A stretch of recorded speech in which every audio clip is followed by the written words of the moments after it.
everybody. Welcome to episode number 3 of the Fury Hour. I'm the king of all wrestling media, Gene Jackson, along with Chief Bob Anderson. And,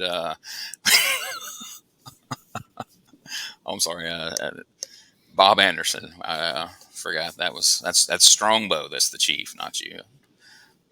I'm starting to get things crossed up after watching so many of these in a row, but we've got an exciting show for you this week. In the main event, we're going to see Mr. Wonderful Paul Orndorff taking on Dr. Death Steve Williams. We've got a bet.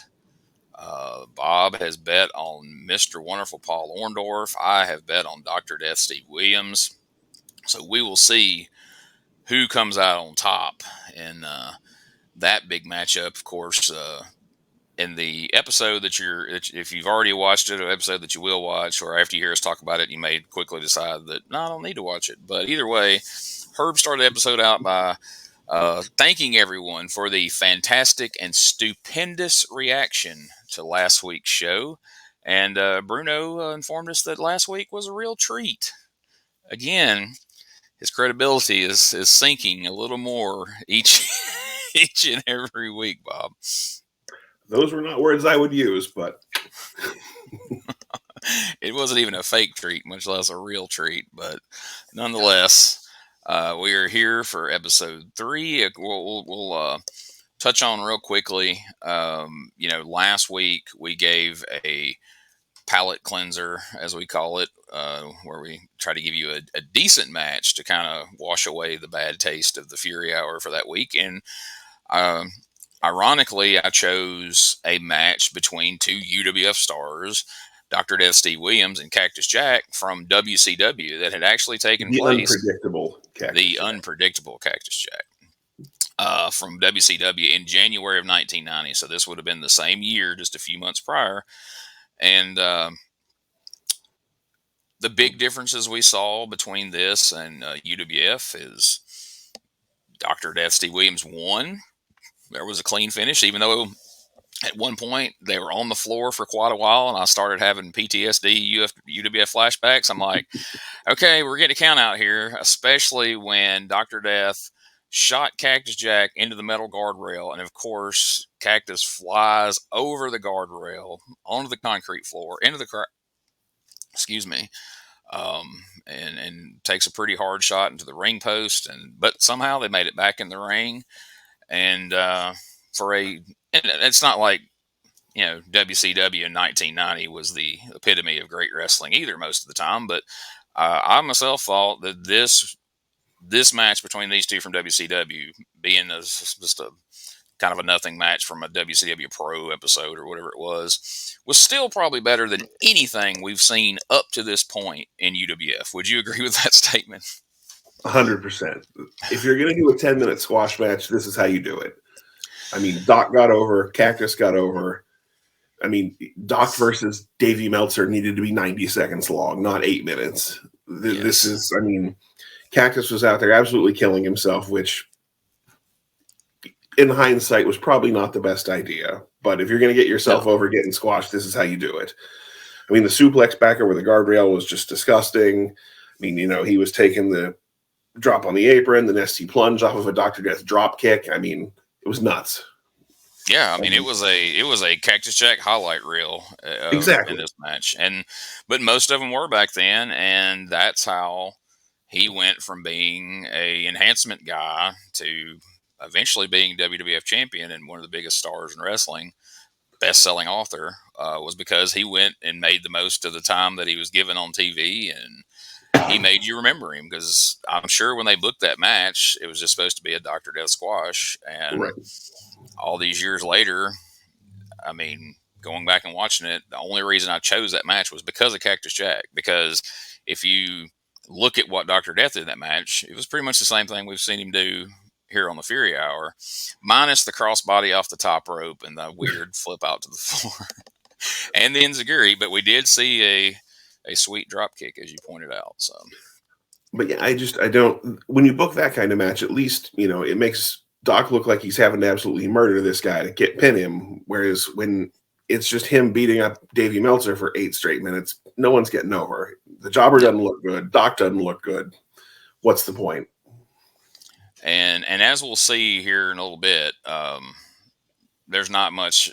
Davey Meltzer's not doing anything for himself to make himself look good, and of No. course, here in UWF, nobody's doing anything to make him look good either. But so, opening match this week, we seen the dangerous one, Dan Spivey, taking on Michael Allen. I've got some highlights of this match, about a minute long, but is there anything you want to say about it before we go to those highlights? I do want to point out that at the opening of the show, Bruno promised us many great matches for this show, and I'm going to go ahead and call him a liar right off the bat. Like I said, that credibility is just slipping away each and every week. This week, Spivey mixed the Kool-Aid Man and the Beefcake attire since it was his third match of the taping, so I'll give him credit for at least mixing it up. So. Yeah, I mean, he had a plan. He looked at. We got 3 TV matches here. So all right, we'll go yellow, then we'll go red, then we'll go yellow-red, and then boom, that's the end of this set of tapings. And then we'll never be seen again. We won't say anything more than that. But okay, so a couple things to look for here, folks, when we look through these highlights is number one. The dreaded, dangerous Dan Spivey, who is obviously being booked to be a big-time heel against babyface B. Brian Blair, is cheered pretty heavily in the beginning once again. And also, is it just me? Look for it here at the end, but I feel like this is a very awkward chair shot from B. Brian Blair. But maybe I'm being too critical. Let's take a look. This big, powerful man. You don't do that. You're not going to get him down with that. Look at that suplex. Wow. You will not take a guy like Spivey down, an inexperienced wrestler, and setting yourself up for some bad blows. Look at this. One arm pick up, and bam, slams him right down. Well, it looks on with him, and he loves to just torture an opponent. Look at this now. Another version of the suplex. This is a very devastating blow. Keep in mind, this guy is so tall that when he throws you from that, he should be watching in because Danny, and going on with his feud with Brian, needs to take a look at what's happening. Look at that. Now look at this, a backbreaker. That in itself is submission, but from that backbreaker position, slams him right down. And look at this. Brian's here. He smashes him with that chair on top of the head. Boom, a second one. Mid-second. All right, Brian. Yeah, Brian's going to get a little revenge here. Yeah, but you know what? Oof. Man, that chair shot, like where it hit, that initial one, just felt really like when he was coming down, I was like, is he really fixing to hit him there? Okay, yes, he did, right at the top of the head. Jeez. I had to watch it a couple, like the first time I was like, that didn't look like it would hurt that much. Then I watched it again, I was like, all right, maybe it would. Yeah. It from the other angle in the replay, it looked a little safer than it looked, because watching it from that angle, it looked like he hit him in a really bad spot. Like, geez. But then from the other angle, it's like, well, it is kind of in the crown of the head. But I gotta say the third move in the Spivey montage, that almost reverse fall away slam suplex. I don't know what the hell it was, but I like it. Yeah, I mean that was. This was, let's say 1990. I guess Scott Hall would probably have been using it some here down like Puerto Rico and Florida and everything. He would infamously go on to refer to that as the sack of shit, because he'd say, I called it that because I just grabbed him and then flung them over my head like a sack of shit. I was like, well, that's logic. But the thing that stood out to me was like, in 1990, we were watching Dino Bravo pick people up and gingerly fall to the mat with a supposed sidewalk slam or side suplex, I think is what Gorilla Monsoon would usually call it. And holy crap, when you take that in comparison to how Spivey planted this dude on the back of his head with that sidewalk slam, that was pretty much everything he did in this match did not look fun for Mr. Michael Allen. I think you just found the one thing I'd rather watch every episode of the UWF than watch the best of Dino Bravo. So, I mean, it's a miracle he didn't end up there. If he hadn't still been working for WWF at the time, he would have been a prime suspect to work for the UWF. I mean, can you imagine the tremendous main events we could have seen between Dino Bravo and Bob Orton, or Dino Bravo and Blair, and what a missed opportunity right there. I hate that we didn't get to see that. But anyway, so we start the show out with a disqualification here, because ultimately Spivey would get disqualified, or I'm sorry, Michael Allen, would get disqualified because Brian Blair came in and hit Spivey with the chair. And this furthers the big heated angle that we have going between Spivey and Brian Blair, which I'm sure will come to a head in a big grudge rematch. They've had their one match that didn't end well, double count out, if I'm correct. And I'm sure this will lead to some big cage match or something explosive, but we'll just have to keep tuning in each week to see how that goes. But the second match, we see Chief Jay Strongbow taking on Houdini. No, not the magician, because you couldn't see how Houdini the magician did his magic, but it's pretty clear how Houdini the wrestler managed to not hurt people. It's because he wasn't making any contact. Long before the masked magician exposed the magic business, Houdini was exposing the wrestling business right here. That is true. On the UWF Fury Hour. We've got some highlights here that'll really highlight some of the weird commentary that Herb Abrams made during this match. But is there anything you want to note before we see that? Other than the terrible commentary, my only note was, holy shit, this guy makes the actual Jay Strongbow look like Wahoo McDaniel. So and I don't have much. The only thing he did for the Strongbow name was that he retroactively made Jay Strongbow look better than he ever did. Let's take a look at this. Takes a lot of talent. Let's take a look at this. And I think we mentioned last week when we showed that amazing promo of his or spoke of it, that he's not really Jay Strongbow's son. Obviously he's not Jay Strongbow, but it's not unheard of for people to drop the junior. If you're actually the junior, Rey Mysterio stopped being Rey Mysterio Jr. Chavo Guerrero stopped being Chavo Guerrero Jr. So Chief Jay Strongbow, who had previously to being in UWF was Chief Jay Strongbow Jr., was not only not the original Chief Jay Strongbow's son, they never met. Had no knowledge of him. But anyway, let's take a look at these highlights. And while I'm sure you will be blown away by the exhibition of moves and the great wrestling skill of one Chief Jay Strongbow Jr., pay close attention to the commentary from Herb Abrams. We've had some weird commentary from Herb in these first couple episodes, but this is one of the first times that it goes so far off the rails that Bruno really just doesn't even know how to respond. It's tremendous. Well, getting back to Chief Jay Strongbow, not only have I had the opportunity to meet him, he showed me around his teepee for about 20 minutes, Bruno. Is that right? For 20 minutes? Well, that should have been interesting. Did you meet a lot of other Indians there? Or? Well, actually, there were about 12 Indians on the reservation. Wow. And he had the biggest teepee of them all. Oh, really? Look at Houdini. Boom, the attack. Nah, see, look at these elbows. Absolutely not delivering a good elbow. He does not have to put the weight behind, and he's not going to do a whole lot of damage. Even those punches. Now, that chop is a little...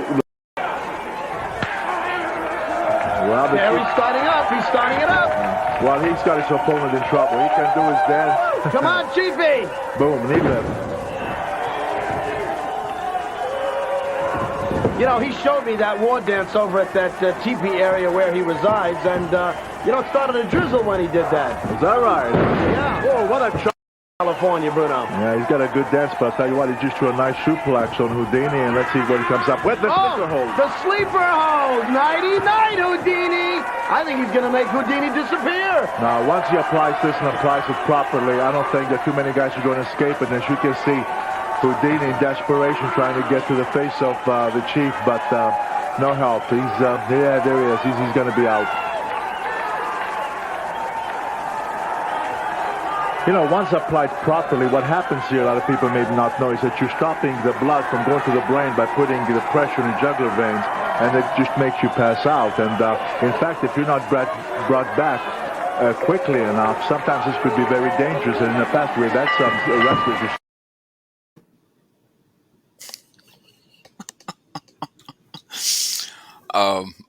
So much like your I Broke Wahoo's Leg shirt, I would love to have seen a Come On Chiefy shirt, as Herb was apt to say during his matches. Come on, Chiefy. Um, The line about the light drizzle was probably my favorite. oh my gosh, he showed me around his TP for 20 minutes, to which all Bruno could muster up was, really? 20 minutes? Wow. I And don't know. He showed me that war dance at his teepee, and it started to drizzle. started to drizzle. There were 12 Not Indians even on the rain, just a reservation. light drizzle. Yeah, so even as a rain dancing Indian stereotype, he sucked. He couldn't pull off a full-on rain dance. He just make it drizzle a little bit. Well, that war dance and looked more like an epileptic seizure. So, and this match was a drizzling something, but I was about to say, yeah, exactly what you said. Like, even his war dance was a shit. He looked like he's just, yeah, like you said, he had a Charlie horse in his leg, and he was trying to get it out. Like, it was so pathetic. But the line about there were 12 Indians on the reservation, and he had the biggest TP of them all. I don't know if there was some double entendre there, or that was just, sure sounds like it. If he just thought, man, people would be really impressed if he had the biggest TP on the reservation. That's something that has to be mentioned here. But hey, it can't get any worse than that. What match is next? And then, well, wait a minute. Let's not jump ahead just yet. Okay, sorry. I like, as we're coming into the one clip, Bruno says, "Well, he has a nice dance, but."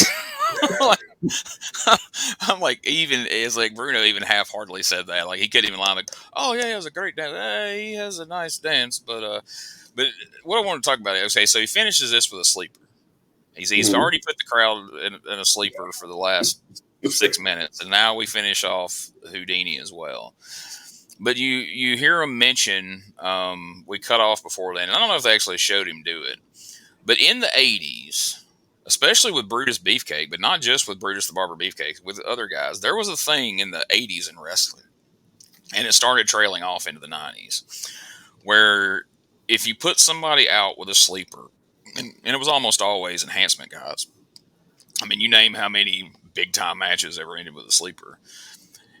They had to wake them up after the match. They would set them up and hit them right in the small of the back, and that would wake them up.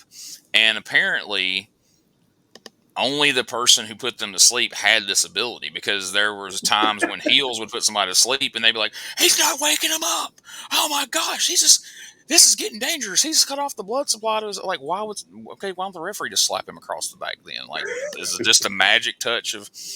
But I just think back on that and think how funny, like, people will talk about the glory days of the 80s and 90s and how real it used to be compared to how fake it is today. And I get that to some degree, but there was some really dumb shit that went on that we kind of shut our mind off to. And that being top 5, in my opinion, was people getting put out by the sleeper and then having to be woke up by the opponent who put them asleep. And that was a big heel heat. Like, "Oh, he's not waking him up. That son of a bitch."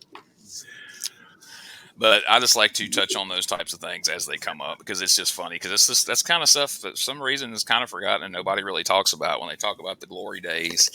You're not wrong.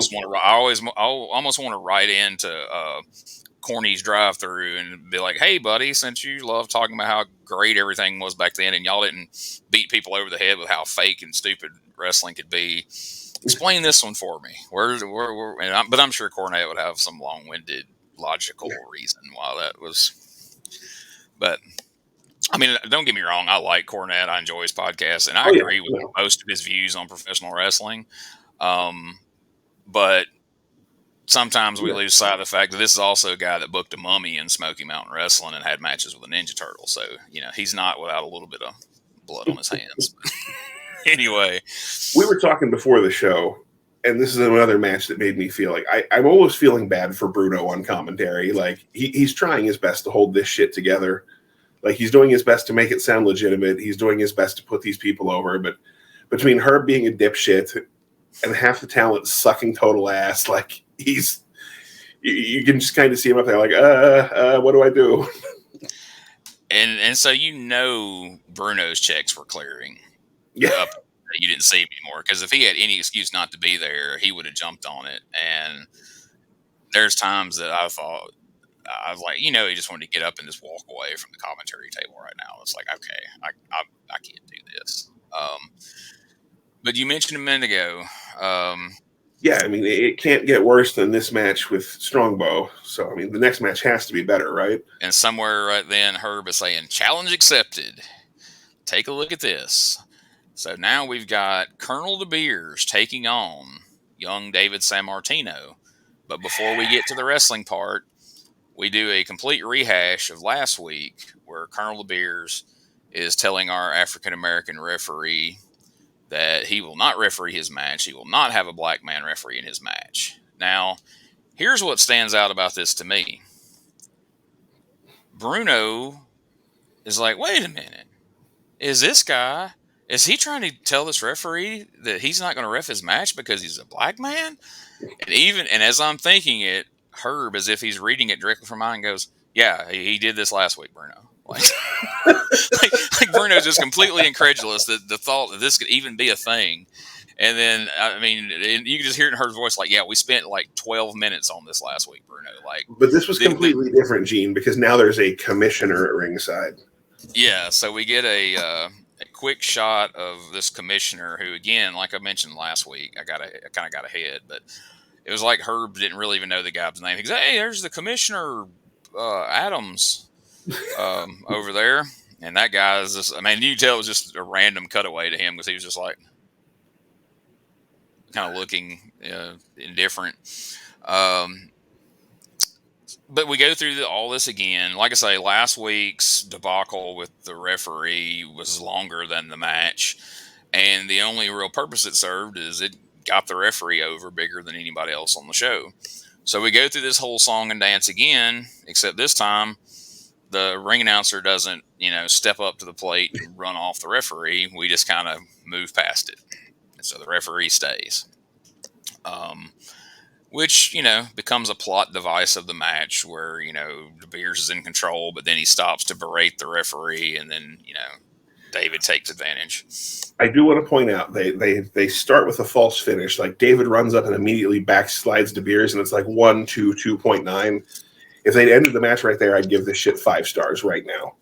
Yeah, absolutely. I mean, and that's the running theme with UWF is like, nothing really means anything. Like, all that time wasted last week, all that time you spent this week would have just paid off. It wouldn't have hurt De Beers because it's a, out of nowhere roll up. It would have helped Sammartino. It would have, helped the referee, because then there'd have been even more heat between De Beers. I mean, if we want to make this about De Beers and the referee, well, if the referee counted 3, especially if they'd have done a quick 3, well, man, now you've really got even more heat on this thing. But again, it just didn't really mean anything. He wasted all this time. They didn't switch referees. It just kind of goes on. David almost got a pin at the beginning. And then, like I say, then the rest of the match is just kind of, he stops to berate him, and then it kind of costs him here and there. But I will say the ref bump at the end looked good. But other than that, the match sucked shit. There was at one point where the referee had to just absolutely stop to not count 3 on a backslide.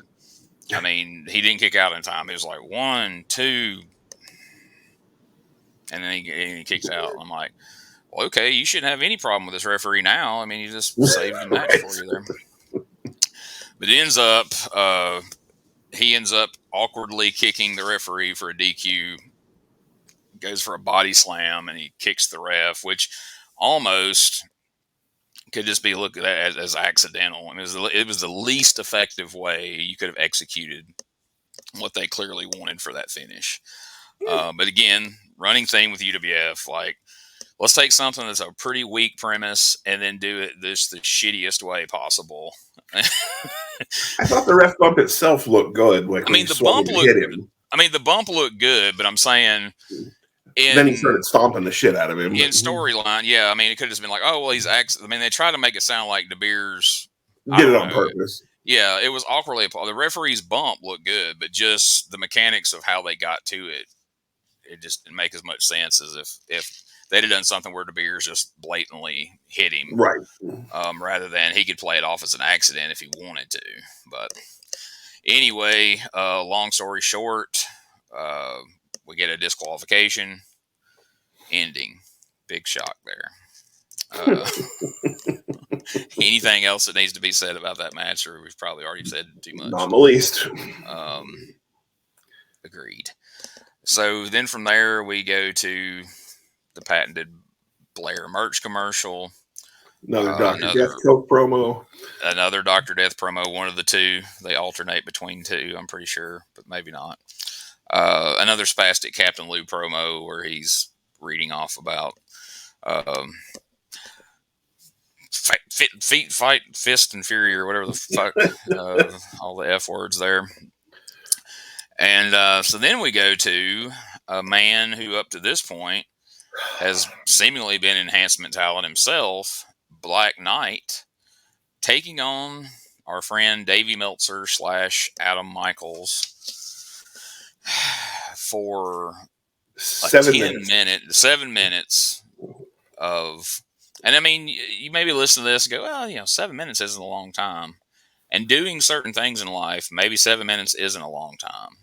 But watching a match between Davey Meltzer and anybody, okay? I mean, if Abrams' idea was to pick the worst wrestler that they had available to play Davey Meltzer, he nailed it, because as you watch this guy work, people try to give him spots to make a comeback, and he usually fails to even try to make a comeback. And when he does, it looks like just absolute ass. And so this was a great example of it, because the guy under the mask is Bill Anderson. It's Davey Meltzer's trainer. He's one of his students, so he's going out of his way hoping to try to make this kid look good, and more importantly than that, stretch this match out, because he was told they wanted 7 minutes out of this. And we didn't mention it. I keep forgetting to mention it at the top of the hour, but as you can read in Jonathan's book, Portrait Ambition, the story of Herb Abrams and the UWF, that you can get on Amazon, they talked to Bill Anderson in there, and he knew going in that, okay, this 7 minutes is a long time for a squash match, and it's certainly going to be a long time for a squash match with Davey Meltzer. I don't have any footage of this because fuck would we? But again, some more of Herb's strange commentary. I don't know if he had an issue with Anderson or what. But at one point he says that he's heard the reason Black Knight wears a mask is because there's some sort of, as he put it, some sort of deformity under there. And then in investigating, he's investigating. There's two reasons. He says that there's two reasons he wears a mask. One, there's some sort of informity, and he's still trying to find out the second one. Why would you mention a second one? Just to say, I'm still trying to find that out. They got a line in about Meltzer should be taking notes, which I'm sure was another clever jab. I missed that. Yeah. Or some line about nothing to sneeze about, which he said it like that was supposed to have some meaning. But if it did, it was lost on me. But yeah, the guy cannot execute any type of offense whatsoever. It was bad, real bad. I don't even remember with the Black Knight's finisher, the DDT. Or no, he hit the DDT, then he finished him with something else. Yeah, he hit the DDT, and it was a good-looking DDT. That should have been the finish. And then he ends up finishing him off with a sidewalk slam that didn't look a tenth as good as the one Spivey had done in the first match. I mean, that should have been edited in post and let the DDT just be the finish. But no, the show has editors. I mean, clearly it doesn't. But someone should have done something, because I was like, man, that's a sweet looking DDT. Like, that was a kick out. What? And then we finish it with a sidewalk slam. Any other notable things to say about that match? I can't imagine there is, but other than I had to go back and rewind and fast forward back through it just to see. I was like, was that really that long? And it was, and quite painful. So we're going to circle back around to our friend Chief Jay Strongbow. It wasn't enough to see him wrestle.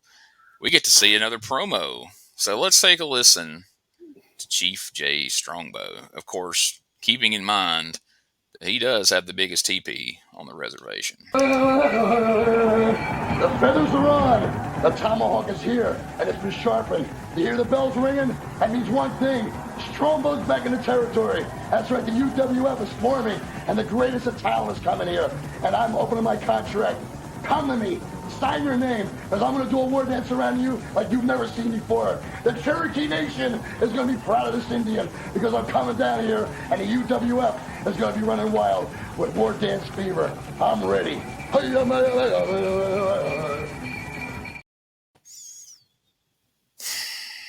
Well, that was awful, which makes it a lot better than the match. Yeah, I mean, at least it was quick. Hey,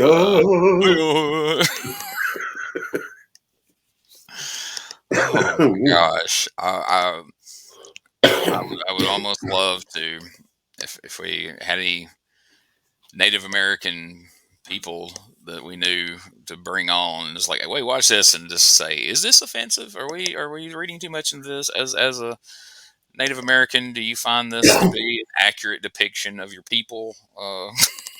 Is this a fair representation? I would assume not. I'm guessing not. War dance fever, though, is getting ready to sweep the UWF. So Maybe that's why. What's wrong with me today? That's why I'm coughing. And you got a bad case of the war dance fever. it might be. Yeah. Well, you know, if if later in the day, if your wife finds you just in the corner going, then just know that it's. I'll report back next week. Yeah, it's probably going to be beyond repair. I hope the cure for that's not watching more of his fucking matches. The next match. Here we go. Killer B Brian Blair taking on Ricky Ataki. Here's a little screenshot of a nice side headlock there. That's about all we're showing from this match. More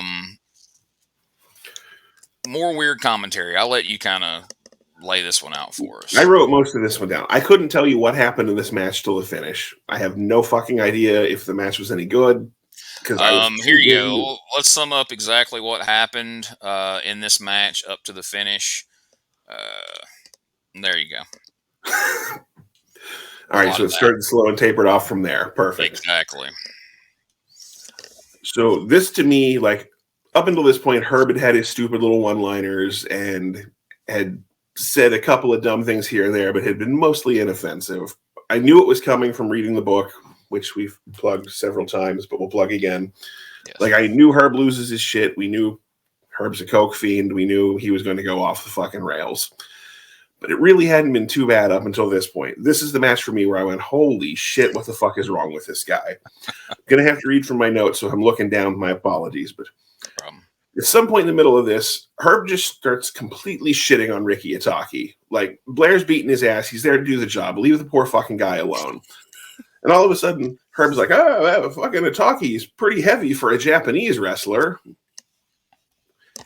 And Bruno's like, no, he really isn't that big. You know, he's like, not that guy. Kind of just, Bruno has this tone of like, what the fuck are you talking about?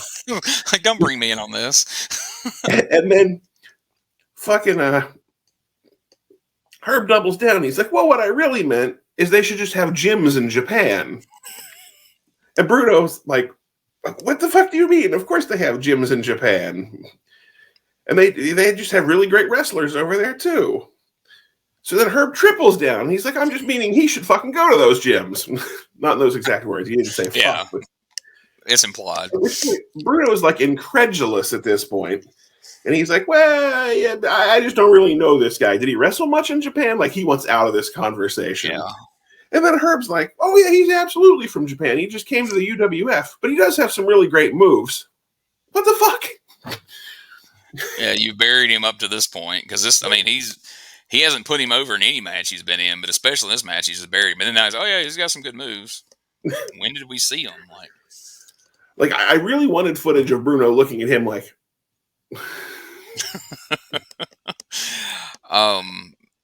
Yeah, that's to me is some of the most fun is just Bruno trying to awkwardly respond. You can tell. In Bruno's head, he's like, how do I respond to this where I don't completely bury Abrams, but don't bury myself like I'm agreeing with anything this idiot's saying. And so, how do I save this show from the whole Japanese culture hating us? because he's basically just a giant shit on the entire country of Japan. Like, nobody over there goes to the gym. They don't even have gyms over there. Yeah, it's just weird. God, it's so weird. I wish I did have some footage of this match, though. Just for the finish? Just for the finish, because I made mention last week about how awkward it is when Brian Blair puts on the Scorpion. There's another fine example of it here. Oh, yes. But maybe next week we'll have some video. Seems like he needs the complete idiot's guide to applying the fucking Scorpion Deathlock. He wrote it on his hand or something. Back to leg.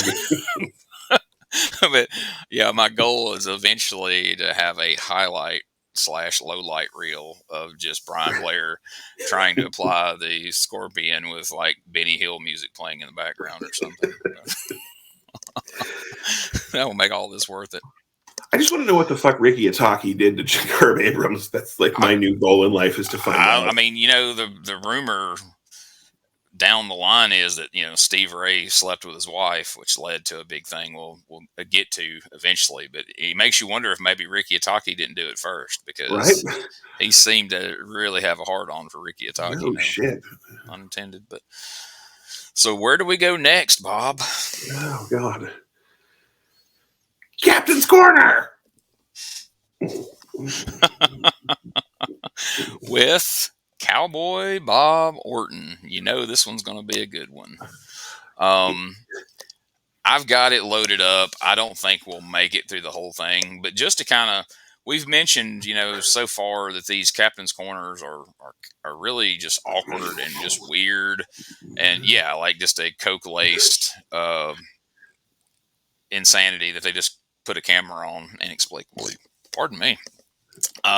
Let's take a look at this one. We'll see how it's two. I mean, it's slowly coming on, I'm afraid. This is 2.5 minutes. Let's see how far we can get into it before we pull the plug, shall we? Okay.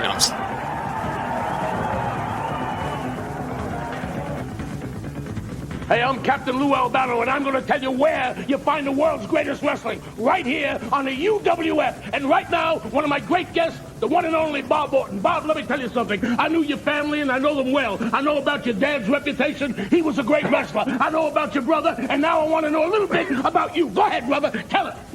Well, Lou, I've been around a while. You tell me about me, Lou. You seem to do it so well. Well, let me tell you, one thing you do possess. You possess wrestling leverage, wrestling balance. You got the size. You got the stamina. You got the natural ability. You got the amateur background. You can suplex from the top rope. In fact, you can suplex so many ways. Woo!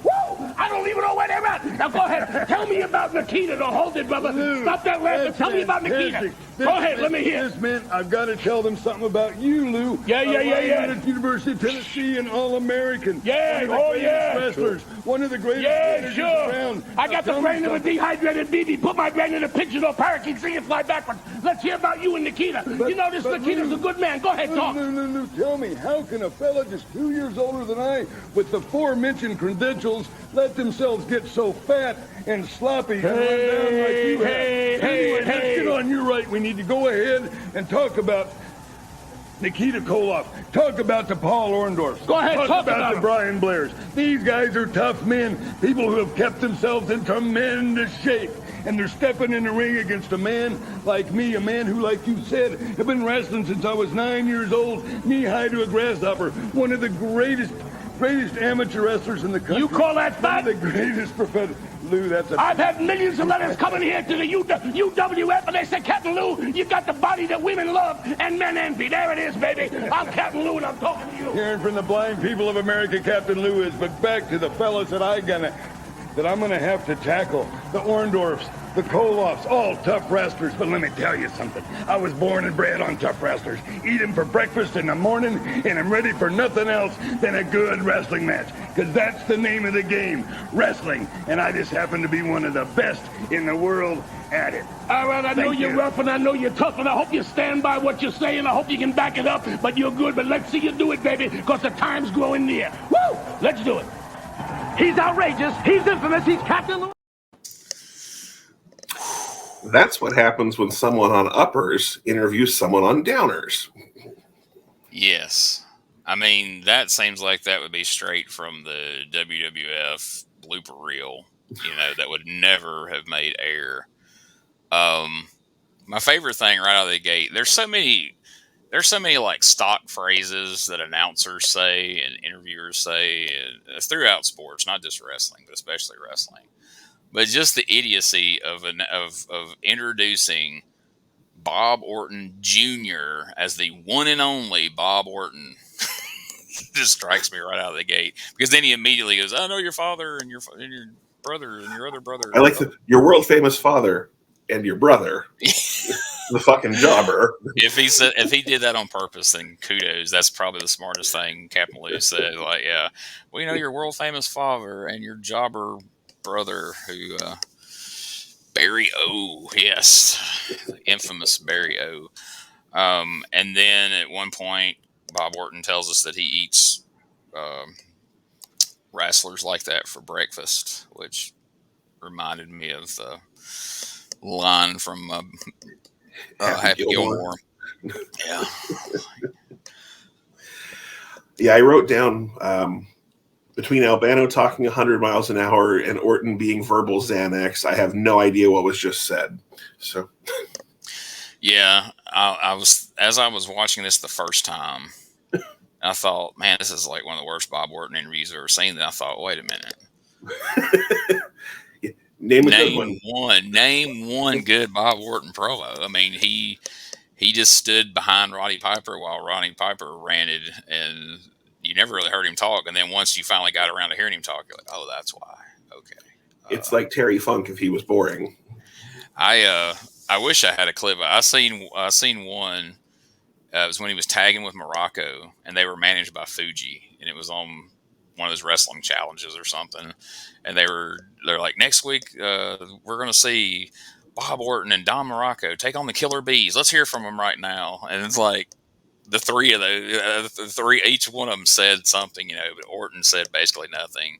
And Morocco like, yeah, daddy. And then, oh, next week, Killer Bee. And I was like, there was not a good promo in that whole bunch right there. Like, that's what was always funny about Fuji, is like most managers' function was being a good promo. Fuji could never cut a promo. So, like, and it seemed like he always managed people who weren't that good at talking, except Demolition. Right. They were good at, doing what they do. But anyway, we're not going to make a habit, folks, before you tune out permanently. We're not going to make a habit out of showing full Captain's Corners each week. We're not going to do that to you until you piss us off. And then we're going to do one show will just be a conglomeration of all the Captain's Corners back to back to back to back on a never-ending loop. In between Brian Blair's sharpshooters. Yeah. And then so from right out of Captain's Corner, we see that same Spivey promo that we saw coming out of last week's Captain's Corner, except that Captain's Corner was with Spivey. So this was almost a welcome change. Like, it got Bob Orton and Captain Lou off the screen. So, yeah, we'll listen to Spivey rant about the heavyweight championship that doesn't currently exist. And he gets to say feet, fists, and fury. Yeah, I would love to have heard him try to say it 3 times fast. But we should call this the Feet, Fists, and Fury Cast. There's no way I would have wanted to try to say that every week at the beginning. And then it was time for a Billy Jack promo. Yeah, just when you think we've hit the low point of the week, it couldn't get any worse. Billy Jack came here to show us. Yeah, he did put a different spin on this one.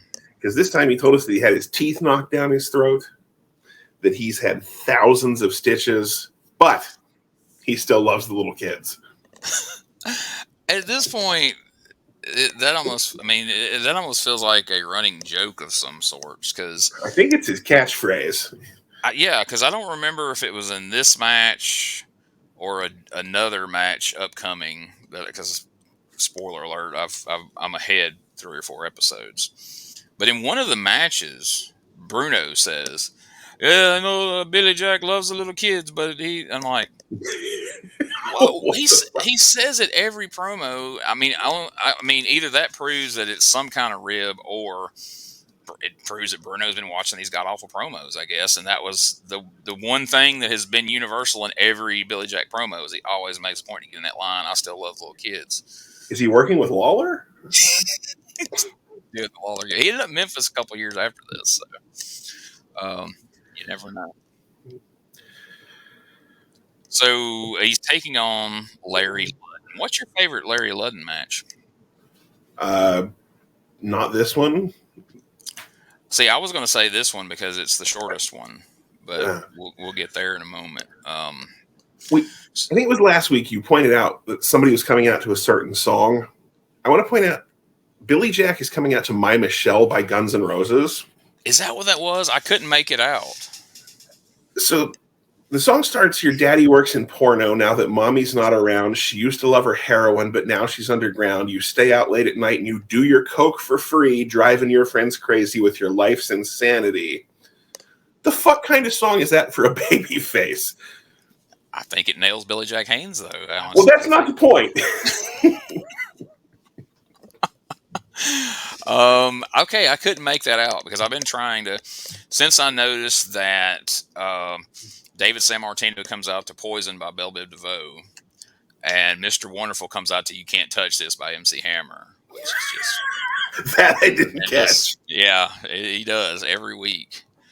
I couldn't make out Billy Jack, so that puts a whole new spin on Billy Jack matches for me now. So that's fun to know.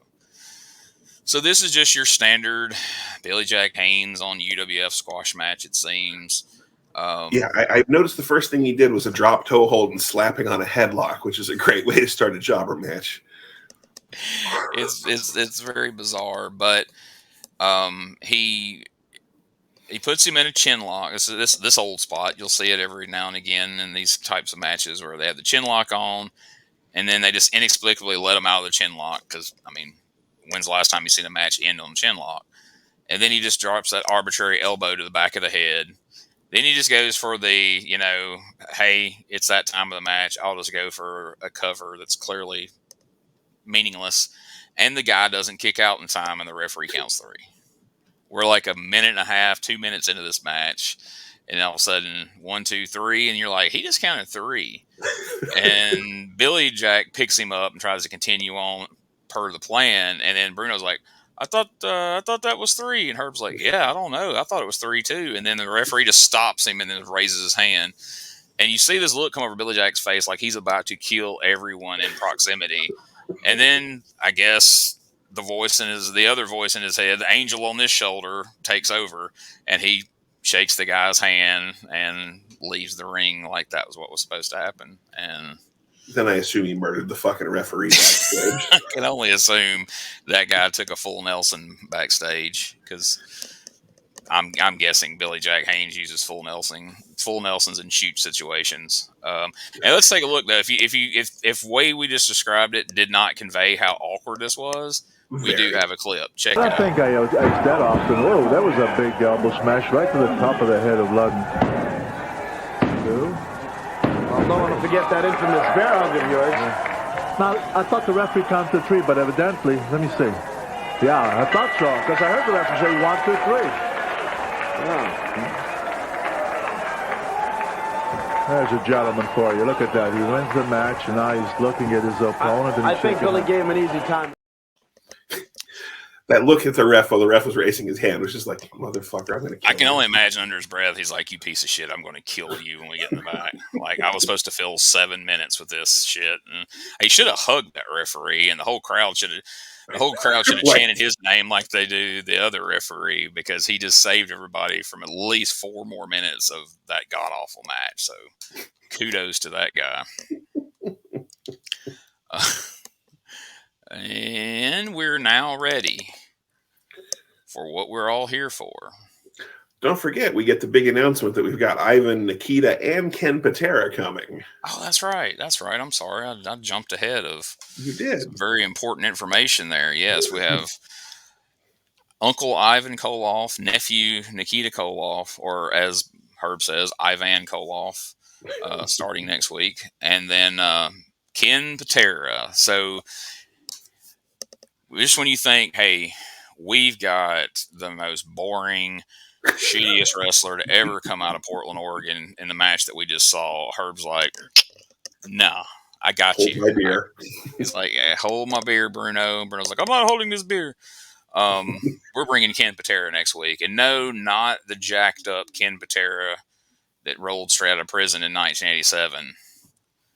I swear to God, I'm gonna have a screenshot next week and show a picture of Ken Patera in the ring the week that he nearly yanked Bobby Heenan's head off of his shoulders on WWF Superstars of Wrestling when he wrapped a belt around his neck and flung him across the ring and then jerked back on it. I literally thought it was going to be, we were going to see somebody decapitated like Grunt the Wrestling movie or something. But to see him fresh out of prison, all jacked up, to what he looked like when he rolls into the UWF, you would swear there had been 15 years past. You would swear that he did another stint in prison, and this is him fresh off of it. Is he wearing the giant arm brace?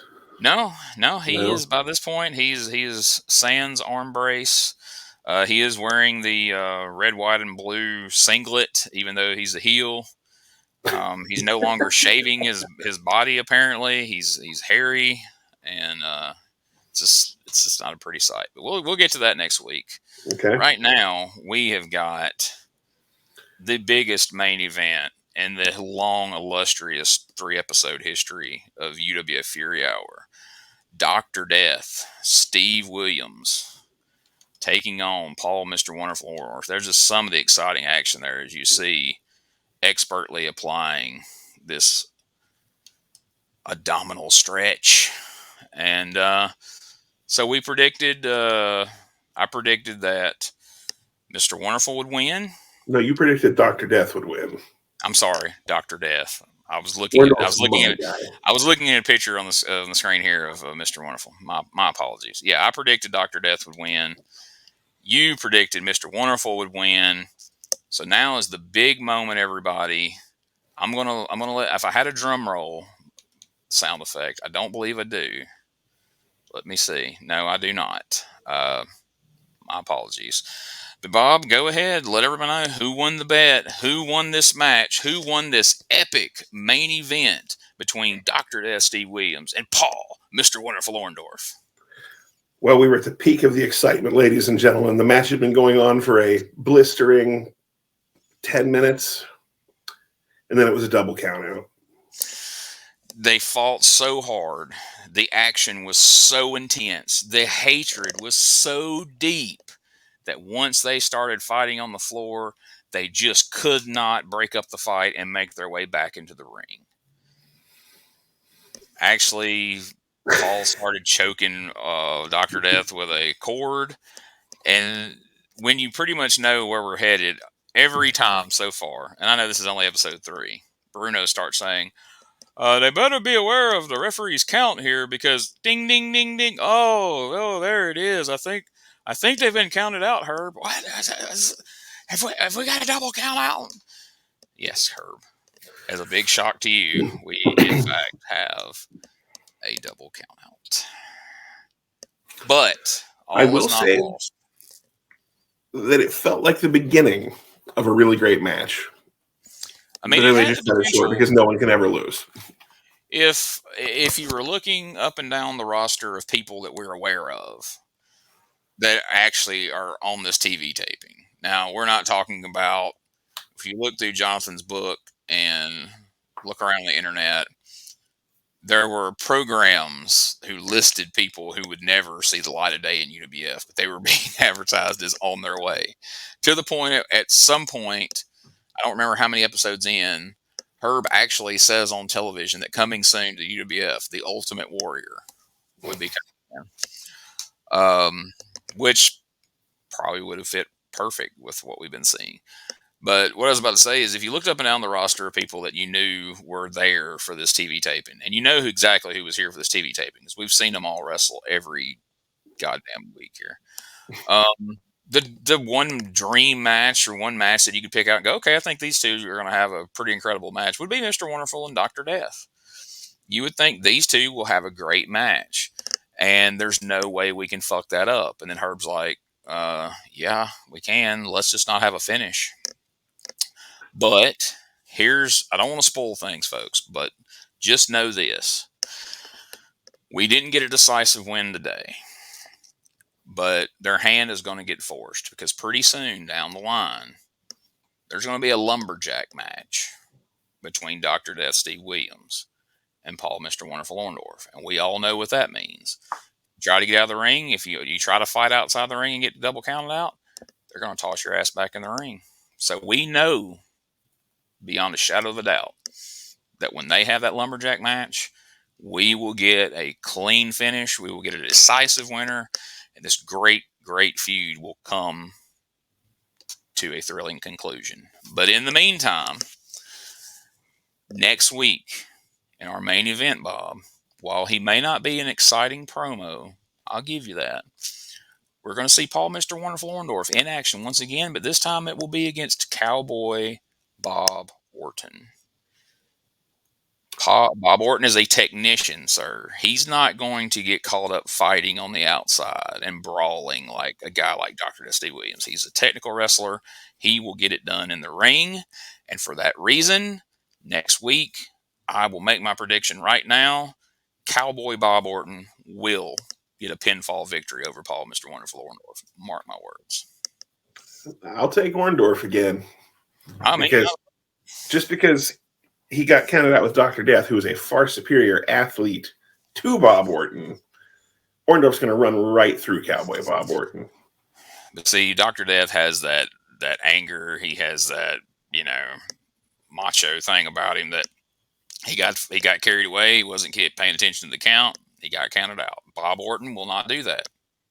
I don't know if he mentioned it earlier, but he eats technical wrestlers for breakfast. So he's going to have a big old meal on Paul Mr. Wonderful Orndorff next week. Right now we're 0-1, but next week I'll get that. Next week we will get our first clean, decisive pinfall finish in a main event, and I will get to bask. I will get to bask in the glory of being right, and my guy, Cowboy Bob, ace, if you will, Bob Orton, getting the win. All right, now. Did anything this week top Cactus Jack and David San Martino as the best match in UWF history? In your opinion? No. I would agree. I mean, even if you took the finish out of the equation, I still think Cactus Jack and Dr. Death was better than even the rest of the match between Orndorff and Dr. Death, personally. Agreed. In that case, what was your highlight of the week?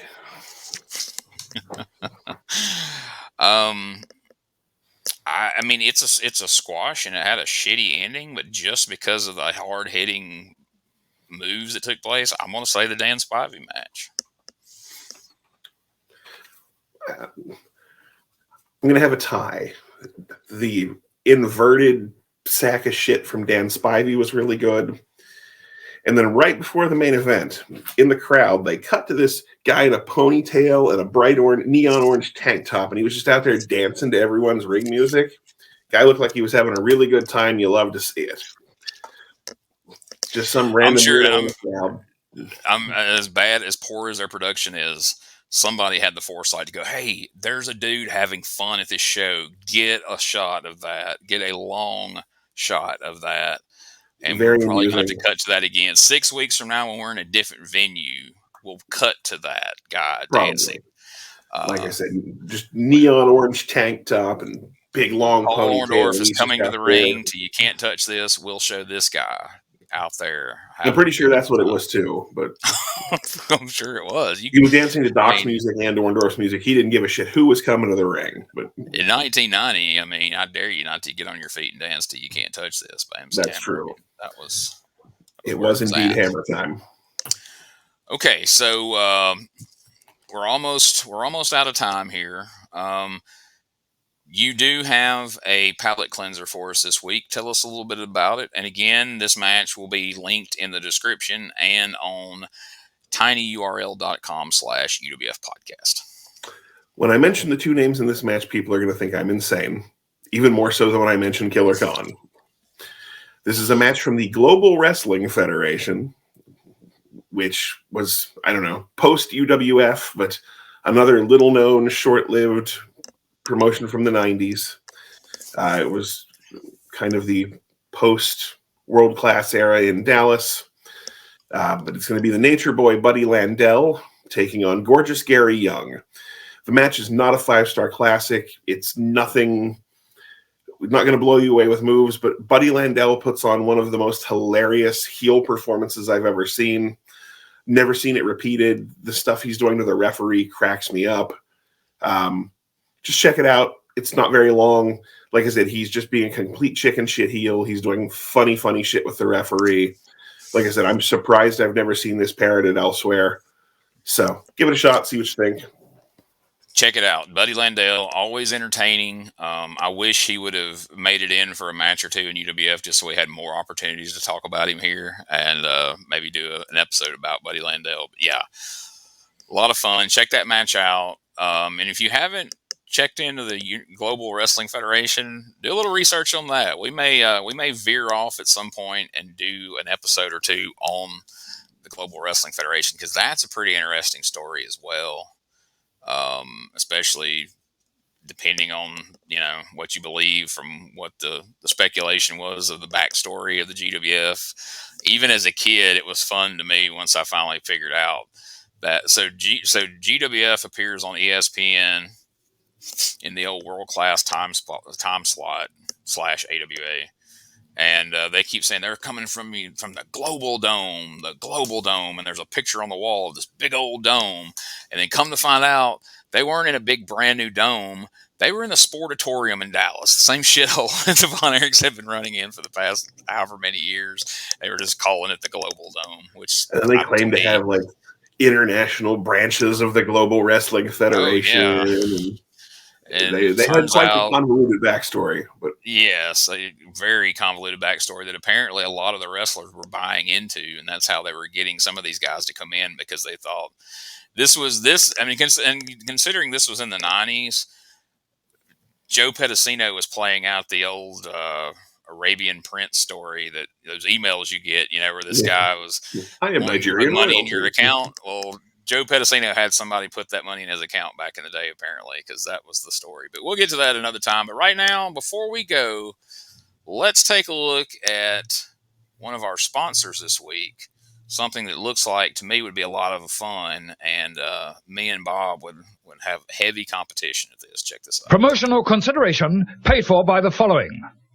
Battle Royale. Here's Killer Kowalski, former champ, to show you the new Battle Royale, an exciting board game. Battle Royale is real wrestling. The power, the move, the excitement. With Pro Wrestling's Battle Royale, you're in the ring. In Battle Royale, you're the wrestler. Rules are clear. 4 can play. Excitement mounts as you wipe out your opponents. My face rate could clean up Central Park. Defender spins. Foreign object. I win! Battle Royale is real wrestling. It's fun. Get Battle Royale today. Battle Royale is available only on TV. Call toll-free 1-800-554-8000. Order now at $19.95 and get 3 free issues of Pro Wrestling Illustrated, a $6 value. Details inside every box. 1-800-554-8000. At only $19.95, a great gift for fans of all ages. 1-800-554-8000. Visa, MasterCard's okay. No CODs. Order now. Satisfaction guaranteed. Yeah, I'll be done in like 2 minutes. Oh, okay. All right, we're back. What do you think about that, Bob? I mean, that looks like that'd be great fun right there, right? that certainly does. I've never seen that before. Listening to Killer Kowalski talk about a board game. This is real wrestling. And much more satisfying finishes than anything on the UWF, I'm quite sure. Yeah, that guy won clean. Exactly. So it is not Herbie approved. But make sure you check us out over at tinyurl.com/UWF podcast. All the episodes are there. All the videos that we have are shared there on that website. There's also some others we haven't shared yet. You can check out some other UWF action that we haven't gotten to as far as events and things of that nature. Also, I don't have the link to put up on the screen, but join the we have a brand new Herb Abrams UWF Facebook group. And so come join us there and share your favorite memories or least favorite memories of the UWF. We're going to be sharing a lot of cool and fun stuff over there, and we've invited some former UWF wrestlers to take part, so we'll see if they end up joining in before all's said and done. But anything else you want to add about episode 3 before we sign off? I just hope that fat piece of shit Ricky Itaki loses some weight. Well, you know how Japan is. They don't have gyms over there. And let me tell you something. If there's one thing that me and Bob Anderson can't stand, that's a bunch of fat bastards. Get it together, Japan. Seriously. So join us next week once again for what Herb Abrams called at the end of episode 3, hot action and blistering bouts. So we got that to look forward to, as well as my guy, Cowboy Bob Orton, beating Paul, Mr. Wonderful Orndorff. We'll see you here next week for another episode of the UWF Fury Cast. Good night and double count out.